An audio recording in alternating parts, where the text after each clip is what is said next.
drug competition in pharmaceutical markets, as well as drug pricing, are frequent and recurring topics of congressional oversight, and with good reason. Access to prescription drugs is an issue that inevitably affects every life at one point or another. Now, if a lack of competition leads to higher prices, as it tends to do, because one thing we know about competition, when it increases, prices tend to go down, quality tends to go up. The opposite happens when there's diminished competition. So if a lack of competition leads to higher prices, we can live without some things. You can live without the latest smartphone or free shipping for gadgets made in China. But a lot of people can't do without prescription drugs.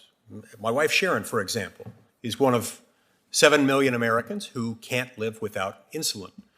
Innovation, competition, and affordable prices are arguably more important to prescription drug markets than almost any other consumer market we can think of. And it's a consumer market that happens to be particularly important to the sustaining of human life.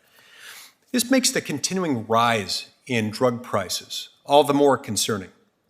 When we look at the data from 2007 to 2018, the cost of prescription drugs during that period rose 3 times faster than inflation. And that's after we take into account manufacturing discounts. Last month, AARP released findings that drug price increases that outpaced inflation had cost taxpayers $38 billion just between 2015 and 2019 alone. I expect this will only worsen in the wake of the inflationary economic policies that our government has put in place over the last year and a half, and regardless of which administration is in power. When our government expands its role, it tends inevitably to inflate, and that has an effect here. Make no mistake, this is a multifaceted problem, and it's one that requires a multifaceted solution. Antitrust enforcement is not a panacea for drug prices, but it can certainly help. And failure to enforce them can, of course, lead to catastrophic consequences. In fact, our antitrust enforcers have developed an impressive track record thus far in stopping anti-competitive patent litigation settlements and attempts to game the FDA regulatory process to their unfair advantage. Since the 2013 activist decision, pay-for-delay settlements have slowed to barely a trickle. The task is now to remain vigilant until that trickle is no longer even a trickle, but it's gone. The benefit of antitrust enforcement is that it takes matters on a case-by-case basis rather than attempting to impose a one-size-fits-all approach on the entire market.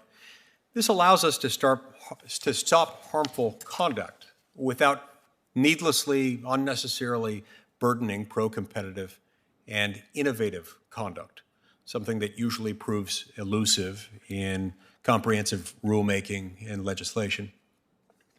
In situations that are more straightforward, like getting access to brand samples in order to develop a generic alternative, it's easier for Congress to step in and remove the need for lengthy investigations and lengthy litigation.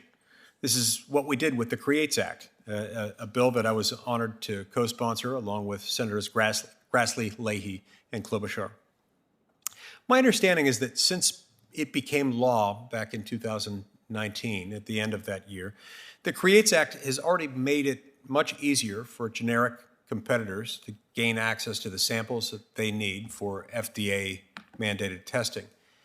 And at the time, the CBO estimated that the CREATES Act would save taxpayers nearly $4 billion over 10 years. Today's hearing may also help shed light on other areas where Congress could step in to reform regulations and policies that create anti-competitive and anti-consumer incentives. I'll be interested to hear the witnesses' thoughts on potential PBM reforms and whether reform to our patent laws might help remove the impetus behind practices like product hopping and patent thickets, saving money for consumers and freeing up antitrust enforcement resources to address other harms. So I look forward to each of our witnesses testifying today and look forward to our conversation. Thank you.